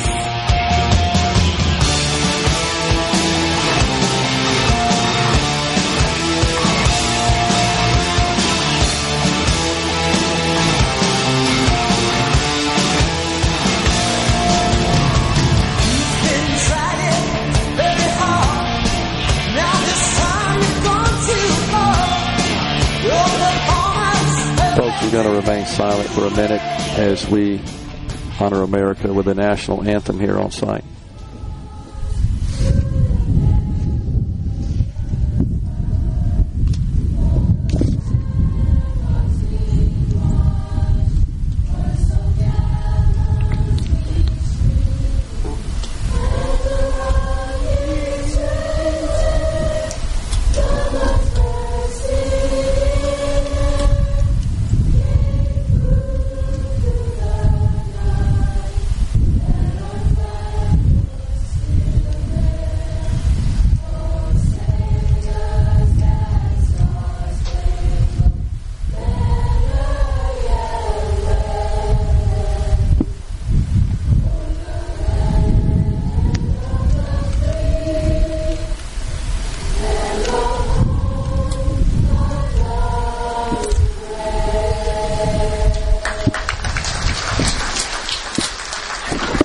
With you, the Element Well Studio, once again at Smith County Emergency Hospital. We're here for the dedication ceremony of this fantastic facility in rural Mississippi.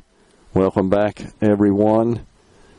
So we were talking in the last segment about this bill filed by Senator David Parker of DeSoto County that is being at least portrayed by the state auditor as one which would severely hamper and restrict his ability to identify waste and unnecessary spending or even unnecessary operations in the state of Mississippi. And this really stems from a contract entered into by the Office of the State Auditor and a third-party consulting organization, Boston Consulting. Some $2 million they were paid to review the operations, the expenditures, the organizational structure of numerous agencies within the state, identify opportunities to, again, eliminate operations or such unnecessary spending as they find. And their report found that there was some $335 million of unnecessary spending that they felt could be eliminated.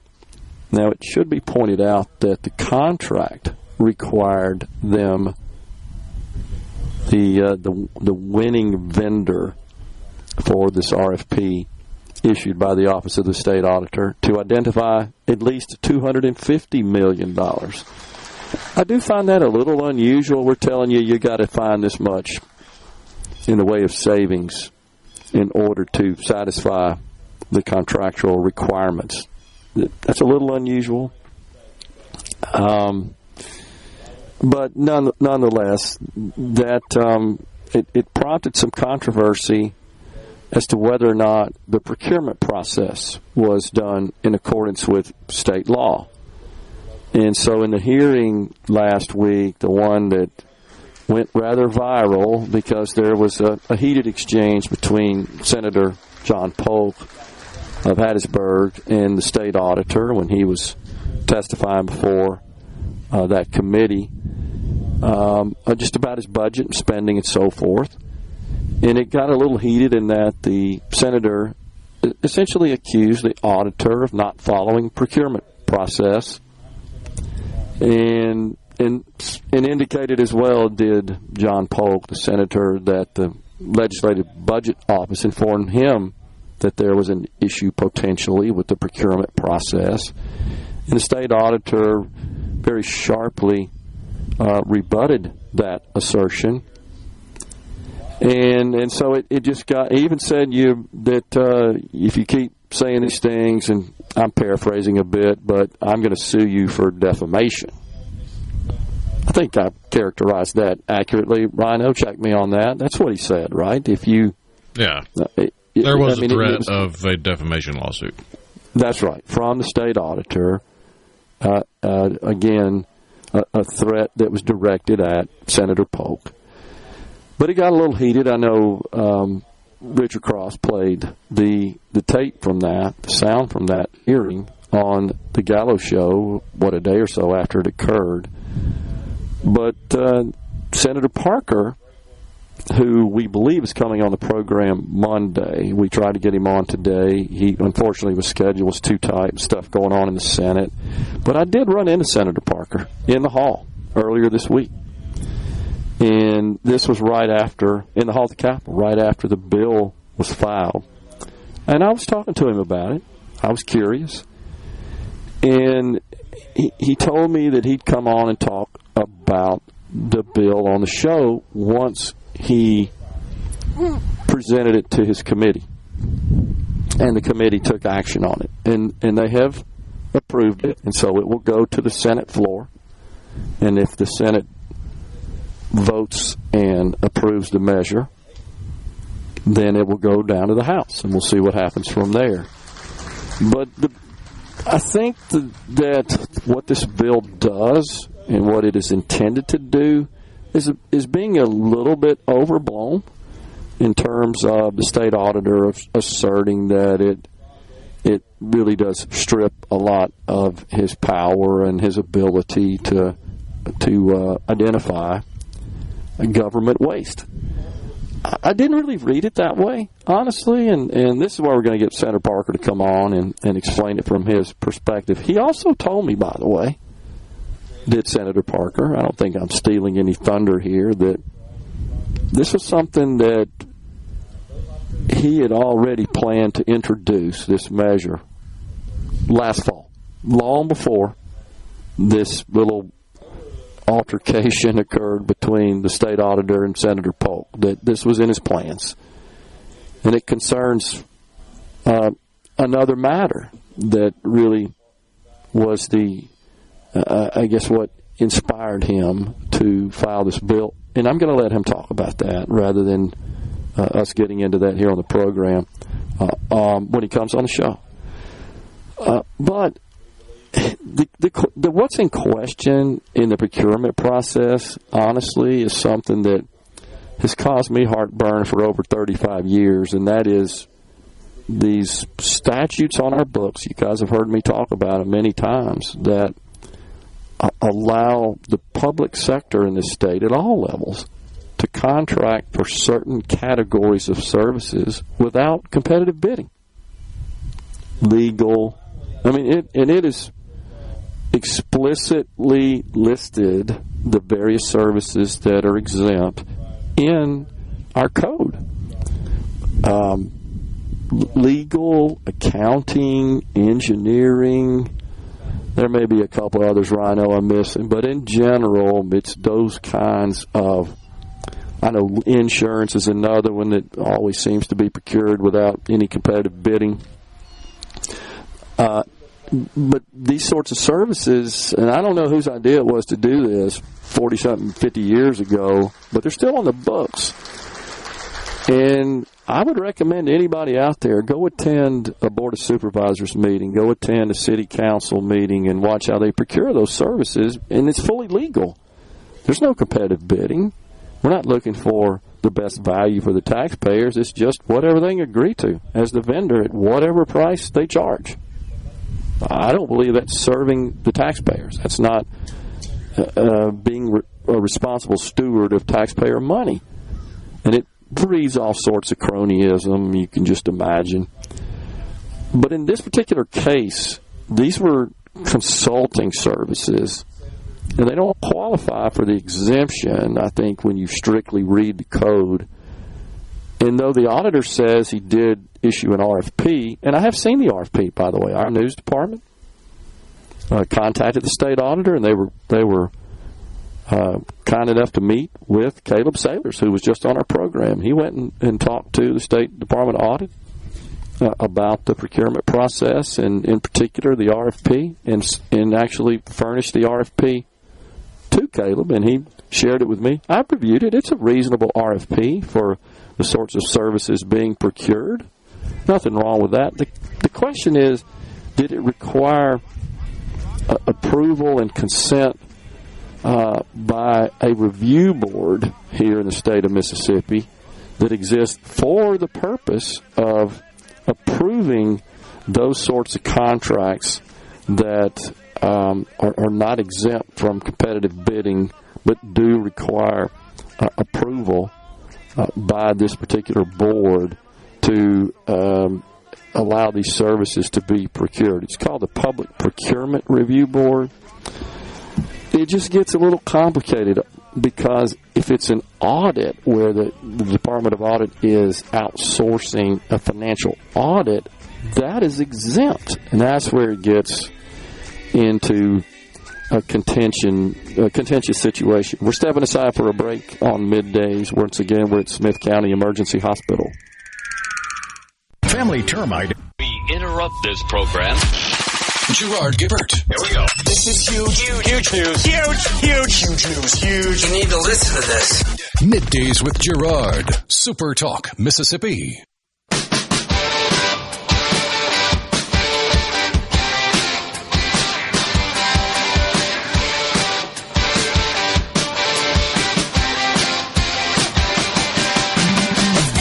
Welcome back, everyone. It's Middays from the Element Well studio. We've got Senator Brian Rhodes is going to join us here in a minute.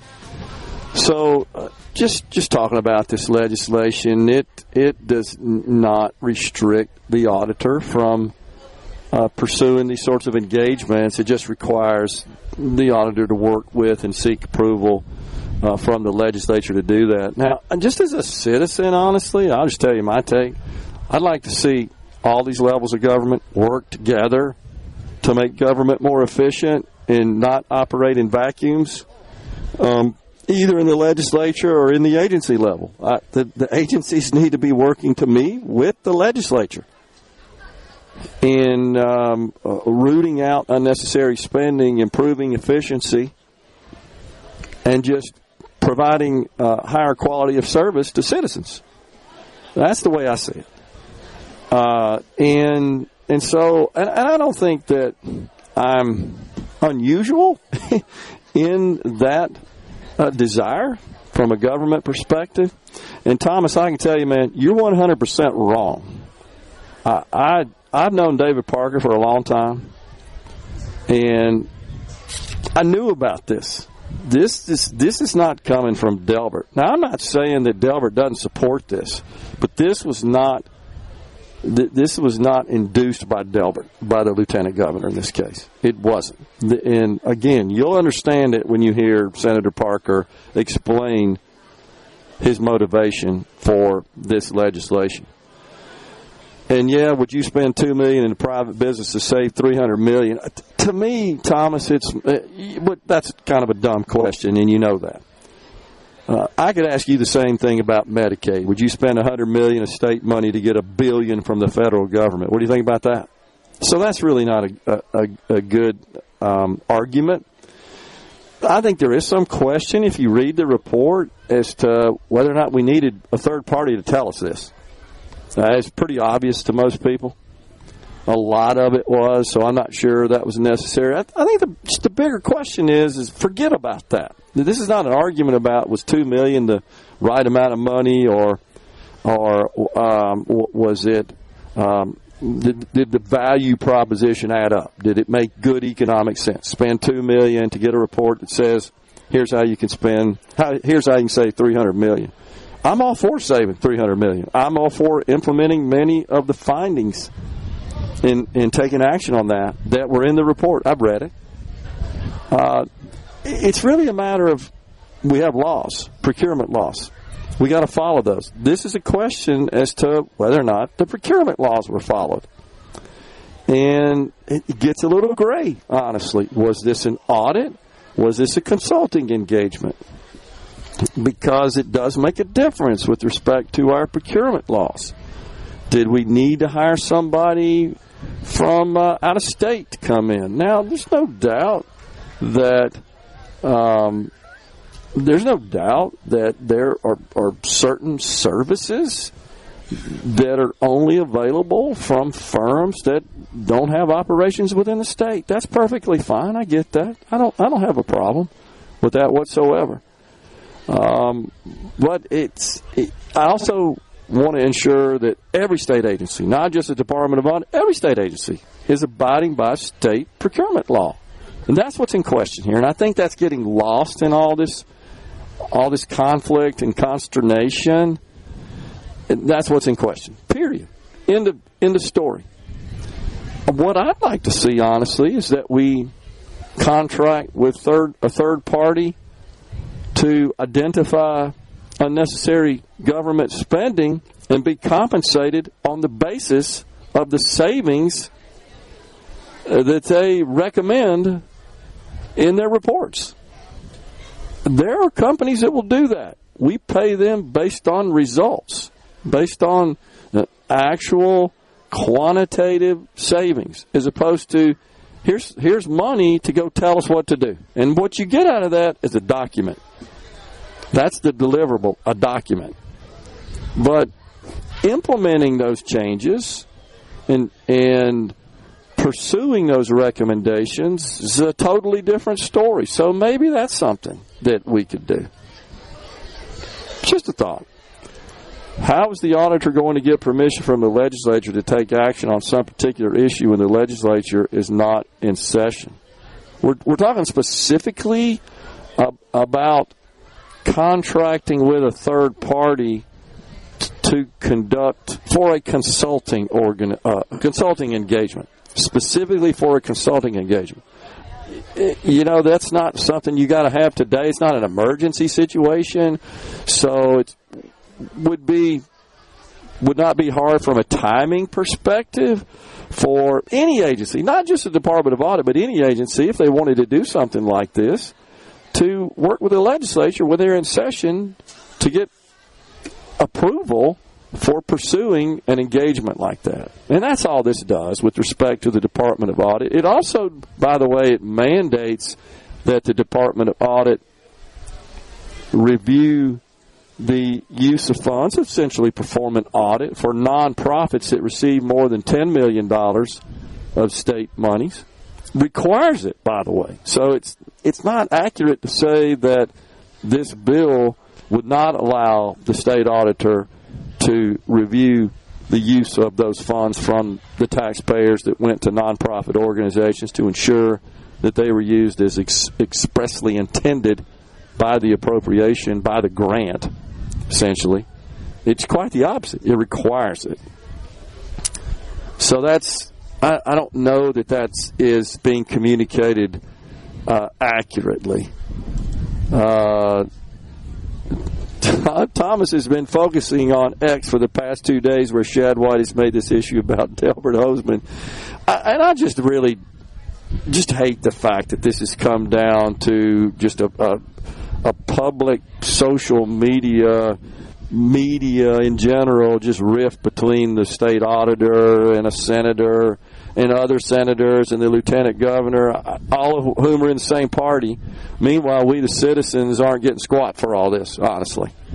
I'd like to see them all work together as opposed to being focused on future political aspirations and seemingly being more concerned about attribution, which is just pervasive in our politics.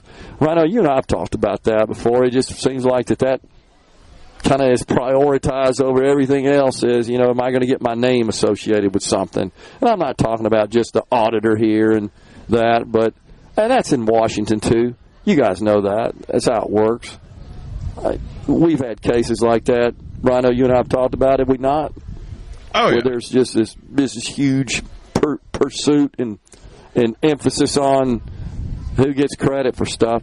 Man, I'm all for cutting government spending and government waste, and there's no doubt some of the findings in that report are things I think we should pursue. But it does appear that many of them were pretty glaring and pretty obvious, and it makes you wonder, do we have to go spend money on consultants to do that? Now, I can also say that I've had situations, I've seen this in my business career, where decision makers won't act unless a third party comes in and says it. You'd say it internally and they don't do anything. They kind of discount it.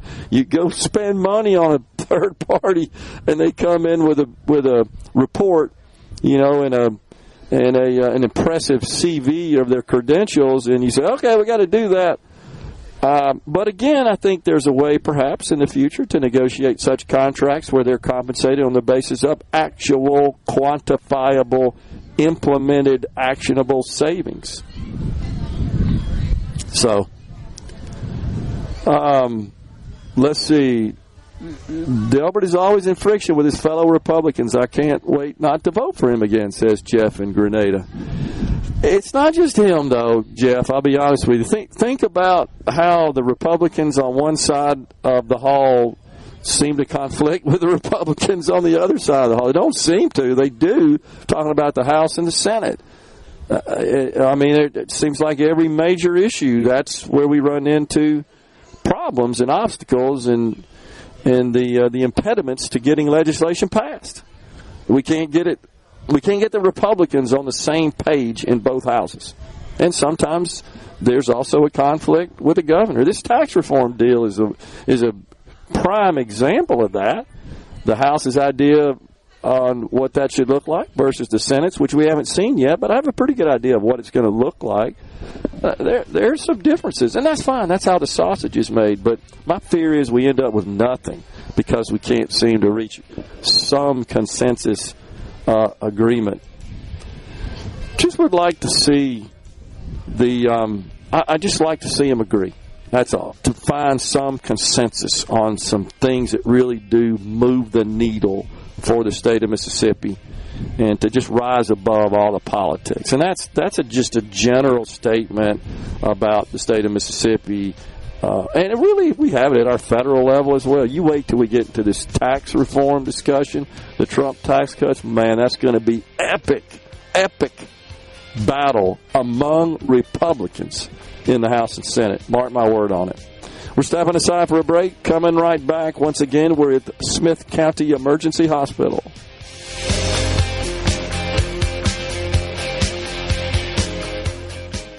SuperTalk app and at supertalk.fm. Gerard Gibert. Going beyond the headlines, breaking down the stories that matter to Mississippi. Middays with Gerard on SuperTalk Mississippi.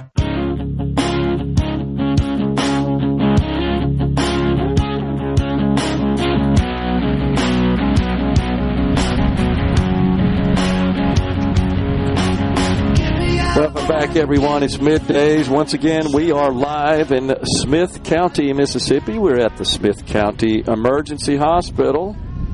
They just completed the dedication ceremony for Smith County Emergency Hospital. Just a reminder, not quite open just yet, but CEO Greg Gibbs informed us that the final inspections are imminent, scheduled any day, and after that, this fabulous facility will be opening and serving the community. But we're pleased to welcome now Brian Rhodes. He's a senator in the Mississippi State Senate, represents District 36. That includes Rankin County. He serves as the vice chair of the Senate Forestry Committee. Senator Rhodes, good to see you, my friend. Thanks for coming on. Yes, sir. Thank you. Good to see you, Gerard. So this was a big deal, this dedication. We're just remarking, we had Jeff Hall, a board member of Covington County Hospital, talking about the big crowd coming out today. It's exciting. It is. It's a huge thing. It's a long time coming. You can like you said, you could tell by the size of the crowd how supportive the community is of it and how excited they are to be here. So it's a big day for Smith County. No doubt. Anytime you can get this kind of a high quality facility, healthcare facility, located in a rural county like this where it's so desperately needed, and cutting that time in travel when you've got a medical emergency to get to the doctor, and those minutes shaved can really mean the difference between a bad and a positive outcome. That's right. So it's a really good deal. So you guys have been meeting are we in week 3 now? I'm losing track of it at the Capitol with the session. I think it's week 3. We went into session. Let's see, it was the 6th. Isn't that right? So yeah, we're in week 3. It's been somewhat active. Bills are filed, a bunch of them. Had a little fireworks the other day that we've been talking about with your colleague Senator John Polk and the state auditor Shad White. That don't know that I've ever seen that one, Brian, in a hearing like that before with an agency head and legislators. Well, I can tell you I've definitely never seen it before. This is only my second year up here, so that was a new one for me for sure. Man, that was kind of crazy. And, of course, that has continued to play out in social media. There's no secret. There seems like there's contention between the lieutenant governor and the state auditor, and I'm sure that's just going to continue. But tell us about any legislation that you're keeping an eye on, that you are sponsoring, what's going on in your world there.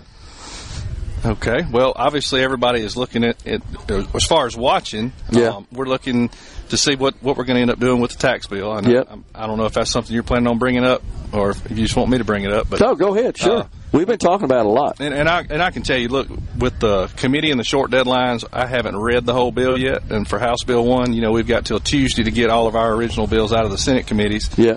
And so we'll focus more on that after. And since that has a later set of deadlines, we don't feel like it's such a rush. We got time to kind of look through it. And I would say that the Senate is definitely has an appetite to try to give the taxpayers some relief. And I hope that we're able to. I don't know what to expect to come out of committee, but I hope that we can get something that we can come to a working agreement between us and the House, and we're looking forward to working on that. We were just talking about that we're likely to get 2 different versions. Of course, the House version already passed the House, sent to the Senate. And as you said, I've spoken to Senator Harkins. He was on the program a couple of weeks ago, saw him since then, and the Senate is planning to introduce some sort of tax relief legislation. Don't know exactly what the details of that will entail, But it's going to be different, I think, than the House's bill. I think the question is, as you know, senators, can we get both chambers together and find a consensus and get something passed? Well, I'm hopeful that we can. You know, I think we're all working towards the same goal. We just might have different ideas on how to get there. So I'm hoping that we can all come together with a good solution at the end of it. Okay. Well, that's certainly going to be a high-profile item, certainly throughout the session, no doubt about it. Something else we have been talking about in a conversation yesterday with Representative Rob Robertson. He chairs the House Education Committee. He's got legislation that would require school districts in the state of Mississippi to consolidate, reducing them from the current level of 140 districts down to 82, equaling one per county. What do you think about that? Now, you got great schools there in Rankin County, and you've also got the Pearl School District, separate school district as well. Essentially, it would mean they'd come together and form one school district for Rankin County. How do you think that would work? I haven't seen that bill, just off the cuff, I would think that they probably would not be very happy with that. Well, that's certainly the case in my home county of Madison, because that would entail combining the Canton and the Madison school districts into one, and that's not popular in my county for sure, from talking to people. I don't believe it'd be popular in my county either. Either one of my counties. Of course, you only have one district in Smith County, but the education is just a hard issue because there's ideas that would work great in areas of the state that may not work in other areas of the state. And I've had a real hard time with trying to wrap my head around some of the ideas floating around about changing up the way we do all the school. And I don't know that I think that the state ought to. I don't know what I think about it. Okay. I actually agree with you that I think it's just really something Rob said yesterday. Let's get the conversation going. Makes sense in some areas. Does it perhaps make sense in other areas? I had a listener yesterday text in that there are two districts in Tippah County, for example, with a relatively small student population, that maybe it doesn't make sense to have two different districts in Tippah County. But what the people have expressed an interest in is just reducing a lot of the back office administrative superintendent level overhead associated with having a school district in a case where you could put two together perhaps and eliminate some of that duplicate overhead. That's the general idea, to cut spending in that respect. And I understand that, and I am for cutting spending, so I'll make that clear. Okay. But like we said, that may work. That may be something that needs to be done somewhere else. It may not need to be done locally. It gets a little sticky. So that's a tough one. It gets a little sticky. Education, given the fact that it consumes about 55% of the total general fund budget, of course, it's always going to be on the table as an area that we could reduce spending. And I think where most people lean there is we got too many superintendents, too many school districts, too much overhead at the central office. We need to get that money back in the classroom. And that's actually what Representative Robertson said, is that we're not really thinking so much about cutting state appropriation to education. We're just looking at more of that being directed into the classroom as opposed to the home offices in these districts as an idea, which makes sense for sure. So what else you got? What else you guys thinking about? Something else that comes up is the ballot initiative, the citizen-initiated ballot measure process. Senator Nicole Akins-Boyd has introduced a bill that would establish some form of that, but it seems to be fairly limited as far as the people having the ability to make law at the ballot box. What's the general opinion on that? We couldn't get the votes last year. Right. I haven't seen her bill this year. I'm assuming that's going through Constitution, or is that where that bill is? It's not in any of the committees I'm on, so I haven't read it. Yeah, I need to look at it. Maybe AET for some reason. Yeah, I think that's where it went through last year.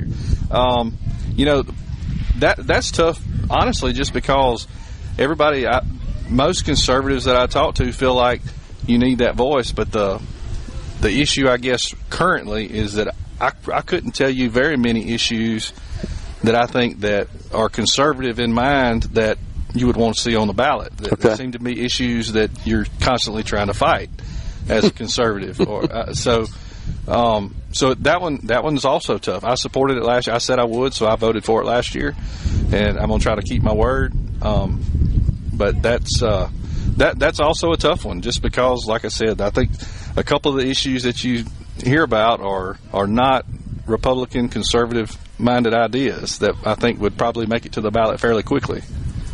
Yeah. Let's talk just for a minute about health care. The really high-profile and rather controversial issue of expanding Medicaid was big last year. Looks like that's going to be on the table perhaps again this year. My recommendation is to see what the Trump administration does before you guys even think about expanding Medicaid. We may have trouble just paying for basic Medicaid at the rate the federal government is discussing cutting that program. It's going to come up. Got about 30 seconds left. You think we'll see something this year on that?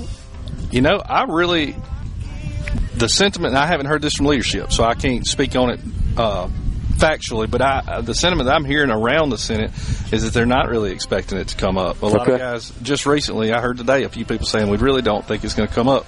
I think if you were going to be for it, I think the responsible thing to do, like you said, would be to wait to see what President Trump decides to do, but I would probably not be in favor of it either way. Gotcha. I campaign saying I wouldn't. So okay.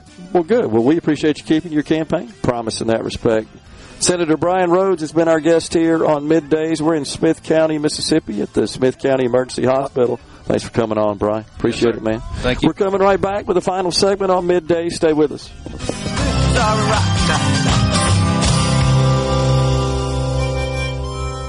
It's Madison. Gerard Gibert. He keeps his classified documents right where they belong. Inside a Journey record jacket from the 1980s. Gerard Gibert. SuperTalk Mississippi.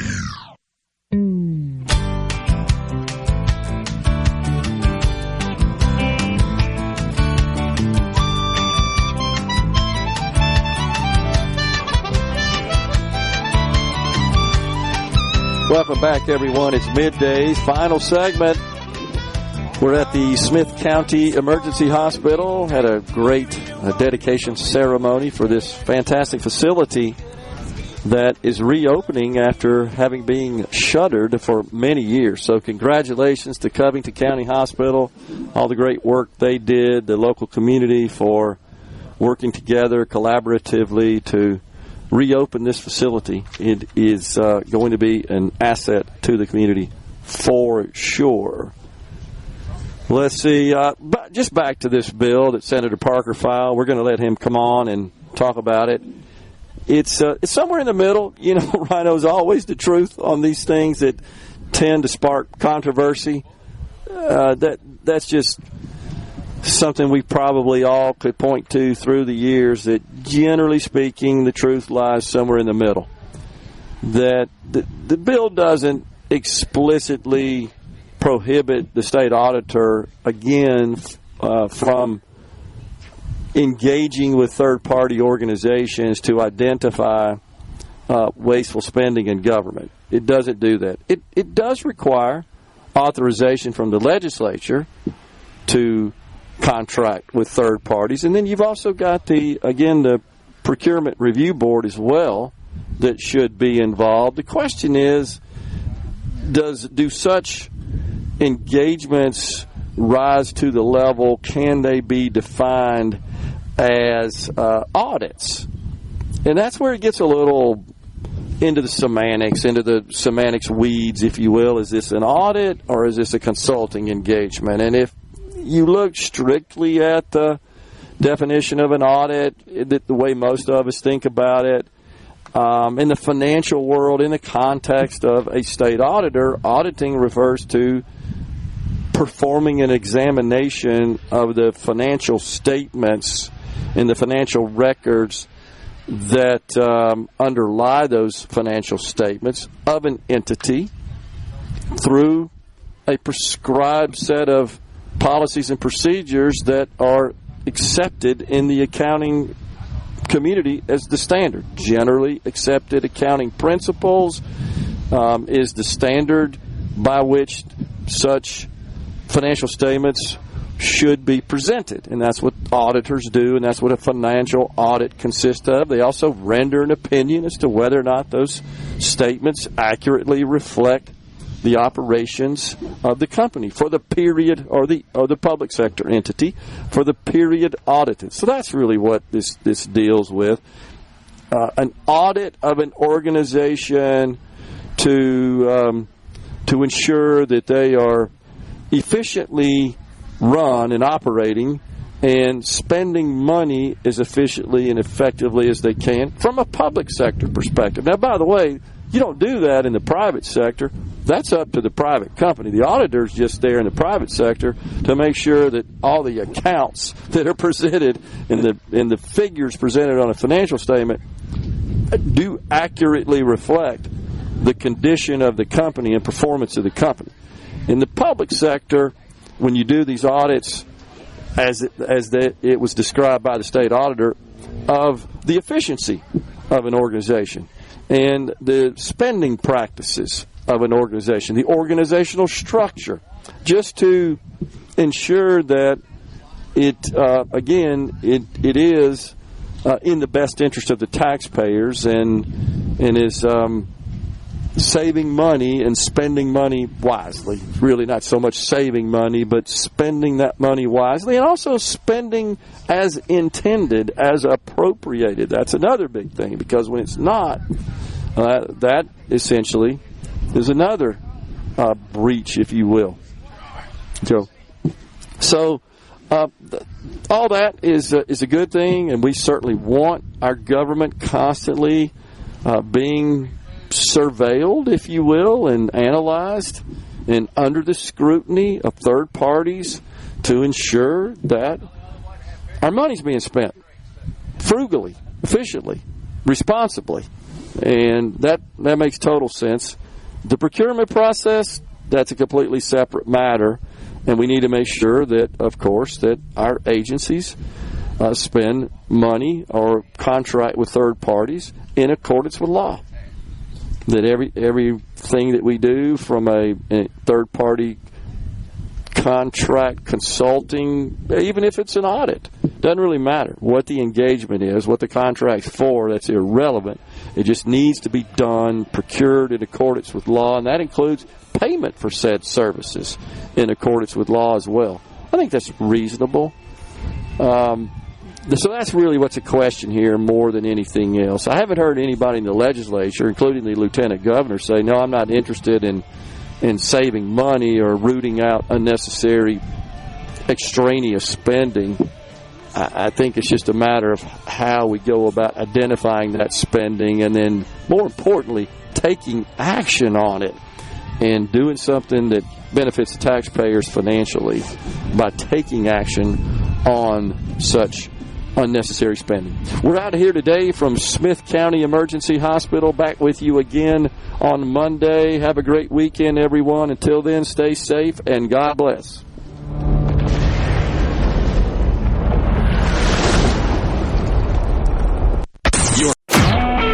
A SuperTalk Mississippi Media production.